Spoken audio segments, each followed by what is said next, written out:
بہت شکریہ جی، بہت مہربانی۔ ابھی چند دن پہلے پاکستان کی جو معاشی صورتحال اس کے بارے میں ایک رپورٹ چھپی تھی، جس میں کئی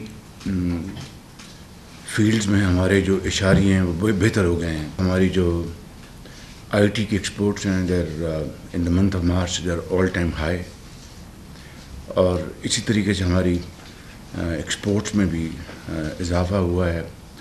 پھر ہماری جو باہر سے جو ریمیٹنسز ہیں ان میں بھی کچھ اضافہ ہوا ان حالیہ مہینوں میں۔ تو یہ یقیناً اس کا کریڈٹ ہماری حکومت کو آئے بھی 1.5-2 ماہ ہیں، تو اس میں انٹرم گورنمنٹ اور اب 1.5 مہینے میں 1.25 مہینے میں ہم نے مل کے جو اجتماعی کاوشیں کی ہیں، تو اس سے یقیناً الحمدللہ صورتحال آہستہ آہستہ بہتر ہو رہی ہے۔ لیکن اس کا یہ مطلب نہیں کہ آل از شوگر اینڈ ہنی۔ بہت محنت کی ضرورت ہے، بے پناہ محنت کی ضرورت ہے، اور ہمارا جو ایجنڈا ہے ریفارمز کا اور ریسٹرکچرنگ کا، جو ڈیپ روٹڈ جو میلس جو ہے اس کو بیماری، اس کا خاتمہ اینٹی بایوٹک سے نہیں ہوگا، بہت میجر سرجیکل آپریشن سے ہوگا۔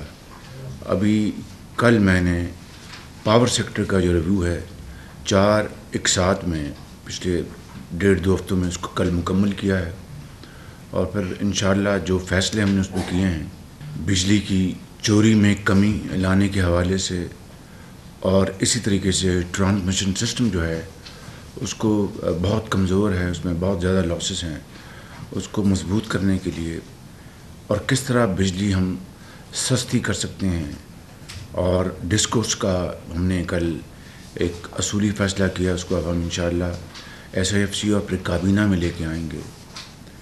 اسی طریقے سے کل ہی میں نے جو رپورٹ آئی تھی ٹریک اینڈ ٹریس کی، جو 2019 میں اس کا معاہدہ کیا گیا، پہلے فیز میں صرف ٹوبیکو یعنی جو سگریٹ جو ہیں اس کی جو مینوفیکچرنگ کمپنیز ہیں اس کی ٹریک اینڈ ٹریس کا معاہدہ تھا۔ پھر اس میں جو اضافی جو سیکٹرز آئے ان میں کھاد، چینی۔ آپ یقین کریں کہ یہ ٹریک اینڈ ٹریس سسٹم ایک مکمل فراڈ کے علاوہ کچھ نہیں تھا۔ It was a cruel joke to this nation, اور اس میں جو ٹوبیکو کے حوالے سے بھی کچھ اس میں خاطر خواہ اضافہ نہ کیا گیا، بہتری نہیں لائی گئی۔ اور کرول جوک میں آپ کو اس کی ایک مثال دیتا ہوں کہ شوگر کے اوپر اسٹیمپس انہوں نے کی جس کا کہ دنیا میں کہیں رواج نہیں ہے، اور اس سے بڑا سنگین مذاق دیکھیے، سیمنٹ میں ایک سیمنٹ پلانٹ میں کئی لائنز ہوتی ہیں، مینوفیکچرنگ لائنز، تو 2 لائنز کو کہا گیا جو آپ کر لیں، اور وہ بھی سیمنٹ پلانٹ کے مالکان خود کریں گے، اور باقی کو کہا چھوڑ دیں۔ تو جن لائنز کے اوپر وہ سسٹم آیا وہ لگا کے انہوں نے دکھا دیا، اور جو ڈلیوری ہو رہی ہے باقی لائن سے جہاں پر کوئی سسٹم نہیں ہے۔ یہ ہیں بدترین قسم کی مجرمانہ غفلت من حیث القوم جو ہم سے ہوئی ہیں۔ میں نے جب اس کا فیصلہ کیا، بڑی مشکل سے ہم نے اس کی ایک مشاورت کے ساتھ طے کیا، ایک لا عمل، اور جو اس میں ذمہ داران ہیں 2019 سے لے کے آج تک اس کی باقاعدہ اکاؤنٹیبلٹی اور رسپانسبلٹی فکس کی جائے گی، اس کے لیے کمیٹی بنا دی گئی ہے۔ اور یہ ہے، میں آپ کو چند مثالیں بتا رہا ہوں کہ اربوں کھربوں جہاں پر قوم کی آمدن جہاں پر آ سکتی تھی اور جس کے لیے ایک اہتمام کیا گیا، اس کو مکمل طور پر ایک کلوژن کے ذریعے اس کو برباد کر دیا گیا۔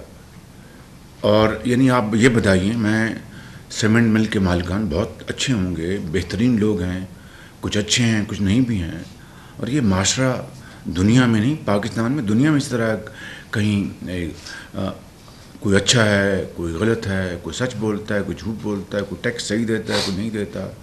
تو سب کو برا کہنا وہ بھی بہت غلط ہے. بہت اچھے لوگ ہوں گے، لیکن بطور ایک اسٹریٹجی کے سیمنٹ پلانٹس کے مالکان کہنا کہ آپ خود لگا دیں اپنے پیسوں سے. ایف بی آر کھربوں روپے کماتا ہے، کھربوں روپے، اور کھربوں روپے اس کے واجبات جو ہیں کہ وہ ابھی عدالتوں میں پھنسے ہوئے ہیں. آپ کو سب پتہ ہے، میں اس تفصیل میں نہیں جا رہا. تو انہی کو آپ کہہ دیں جناب کہ آپ لگا لیں اور اپنے پیسوں سے. تو اس سے اچھا ان کے لیے کیا موقع تھا، اور اس سے زیادہ وارے نیارے کیا ہو سکتے ہیں. اسی طریقے سے آپ دیکھیں کہ جو شوگر ہے اس میں 2 سال سے وہ سسٹم انہوں نے اسٹیمپ کا کیا، اس میں فورفٹنگ تھی، اس میں فجنگ تھی، اور اب کہا جی وہ تو سسٹم دنیا میں کہیں ہے ہی نہیں، وہ تو ہاپر سسٹم ہے. یہ خداداد ملک پاکستان کے ساتھ یہ سنگین مذاق ہو رہا ہے. آپ اتنے نااہل ہیں، اتنے انکمپٹنٹ ہیں، اور اس کے اوپر کئی سال ضائع ہو گئے. ایف بی آر 1 ارب چھوڑ کے 10 ارب خرچتا تاکہ 1000 ارب واپس آتا قوم کے خزانے میں. اور آپ کہہ رہے ہیں کہ جہاں پر یہ کجی ہے کہ جی یہاں پر کئی بہت اچھے ٹیکس پیئرز ہیں، ڈیوٹی دے رہے ہیں، سیل ٹیکس. جو نہیں دے رہے ان کو آپ دے رہے ہیں پریمیم کہ آپ اور کرپشن کریں اور یہ معاملہ چلتا کریں اور معاملہ ختم. اس کے بعد اس کی کوئی اوور سائٹ نہیں، کوئی سپرویژن نہیں، کوئی پینلٹی نہیں ایگریمنٹ میں یا جو لائسنس جو بھی ہے. اور یہ 2019 میں ہوا ایک اس ایسی حکومت کے زمانے میں جن سے پورے پاکستان میں سب کو ایک لیبل لگا دیا تھا اور خود اپنے آپ کو وہ دودھ کے نہائے اور دھلے تھے.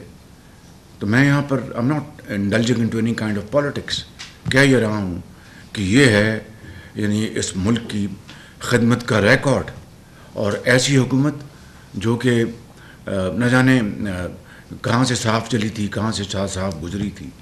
اور اس کا نتیجہ میں آپ کو آج بتا رہا ہوں کہ شوگر کا، یہ ٹوبیکو کا، اور ٹوبیکو کا سن لیجئے. ٹوبیکو میں بہت حد تک آرگنائز سیکٹر ہے، کارپوریٹ سیکٹر ہے، جو کہ 90% زیادہ ہے. 2-4 کمپنیاں ہیں، آپ نام بتانے کی ضرورت نہیں. اور جو ان آرگنائز سیکٹر بہت چھوٹا ہے، اس کو یہ نیٹ میں ہی لا سکے. اور بہانہ سنیں اس کا، میں تھوڑا سا خود بھی اس کا چشمدید گواہ ہوں. جب 16 مہینے کی حکومت تھی تو اس کے اوپر میں نے ایک نہیں کئی میٹنگز کی. یہ اس کے فائنانس منسٹر جو آج فارن منسٹر موجود ہیں یہاں پہ، اور یہاں یہ نبھانا کیا تھا. یہ جو آرگنائز سیکٹر نہیں ہے ان کے پاس جناب ان کی فیکٹری میں یہ اپنا اسٹریٹجی امپلیمنٹ نہیں ہو سکتی. بڑی چھوٹی فیکٹریاں ہیں، یہ وہاں پر یہ اکوپمنٹ نہیں جا سکتا.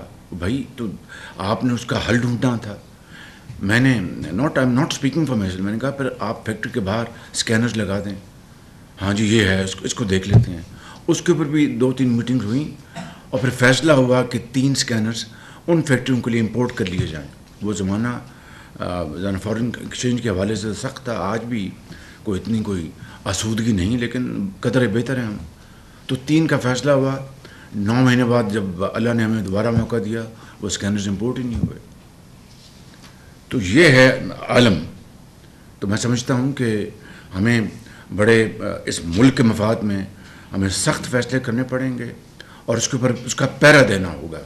اور انشاءاللہ مجھے پورا یقین ہے اللہ تعالیٰ کے فضل و کرم سے کہ انشاءاللہ یہ کشتی جو ہے مل کر شبانہ روز محنت کر کے یکسوئی اور اتفاق کے ساتھ یہ کنارے لگے گی. کل میں ایبٹ آباد میں تھا، 8 لوگ ڈیرہ اسماعیل خان میں ان کے کسٹمز کے شہید ہو گئے. وہاں پر جو سمگلرز کا ان کا مقابلہ ہوا.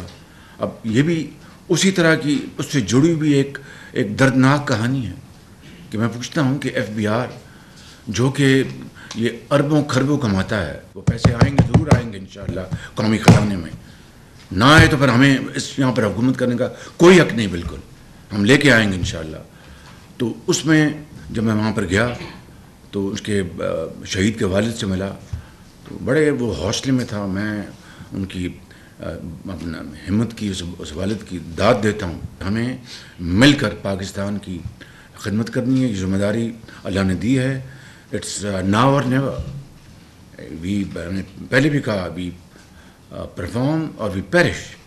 تو انشاءاللہ we will perform by the grace of God provided we are able to put our act together.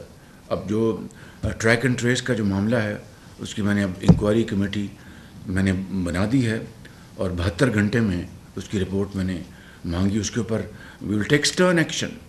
یعنی اس سے زیادہ یعنی پروفیشنل بینک کرپسی، اس سے بدترین مثال اور کیا ہو سکتی ہے کہ آپ نے پینلٹی کلاز نہیں ڈالی ہے ایگریمنٹ میں. کوئی پینلٹی کلاز نہیں کہ بھئی اگر ایف بی آر لیٹ سے اس کی جو ذمہ داری ہے وہ پوری نہیں کرتا تو دوسرا فریق اس سے پوچھ سکتا ہے اور اس کو پینلائز کر سکتا ہے. اور دوسرا فریق جس نے یہ ٹیکنالوجی یا یہ کام جس کا بیڑا اٹھایا ہے وہ اگر نہیں کرتا تو ایف بی آر اس کو پینلائز کرے گا. Nothing of the sort. میں نے اپنی زندگی میں اس طرح کا معاہدہ میں نے کبھی دیکھا نہیں، نہ کاروباری زندگی میں نہ سیاسی زندگی میں، کہ جہاں پر نہ اوور سائٹ ہے نہ پینلٹی ہے نہ کچھ اور چیز ہے. اور وہ ایک کاغذ کا ٹکڑا وہ ہے. اور جس سے in 2019 now we are sitting in middle of 2024. اس کو اب 4.5 سال ہو گئے ہیں. کتنے اربوں کھربوں قوم کے لٹ گئے اور یہ جناب یہ ٹریک اینڈ ٹریس چل رہا ہے بالکل. اب اس کے بعد میں نے کل یہ بھی فیصلہ کیا کہ فائنانس منسٹر صاحب کو گزارش کی کہ وہ اس کو ہیڈ کریں. ایف بی آر جس کا فرض ہے، ذمہ داری ہے کہ اپنی جو واجبات ریکور کرنا، وہ ان کو کہہ رہا ہے کہ آپ خود ہی پیسے لگا کے ہمیں واجبات ادا کر دیں. کبھی یہ زندگی میں کبھی دیکھا آپ نے؟ کم از کم دیکھتی آنکھ نے اتنا دلخراش منظر کبھی نہیں دیکھا کہ قوم کے ساتھ ایک غریب آدمی کے ساتھ اس طرح ظلم کیا جا رہا ہو. تو بہرحال انشاءاللہ اللہ تعالیٰ کے فضل و کرم سے ہم سعودی عربیہ اور دوسرے ممالک سے ہماری انویسٹمنٹس پورٹ فولیوز کے اوپر بڑی تیزی سے ہم آگے چل رہے ہیں. ملک کے اندر سرمایہ کاری پرائیویٹائزیشن کے اوپر بڑی تیزی سے چل رہے ہیں. ہمیں پرائیویٹ سیکٹری پرائیویٹائزیشن نے مجھے بتایا کہ پاکستان کے اندر بھی 5-4 گروپس ہیں جو کہ اپنے بڑے گروپس وہ بھی اس میں بڈ کریں گے. اور میں پھر آج اس میٹنگ میں آپ کو یقین دلاتا ہوں اپنی طرف سے اور کابینہ کی طرف سے بھی کہ یہ شفاف ترین یہ ساری یہ پروسیس ہوگا، انتہائی شفاف اور ملک کے مفاد میں، اور ایک ایک پائی کے ہم امین ہوں گے اور قوم کو جواب دہ ہوں گے. اور انشاءاللہ اس طرح یہ جو نقصانات میں ہم کمی بتدریج کرتے جائیں گے اور اللہ تعالیٰ کے فضل و کرم سے پاکستان ضرور قائد کا پاکستان بنے گا. Thank you very much.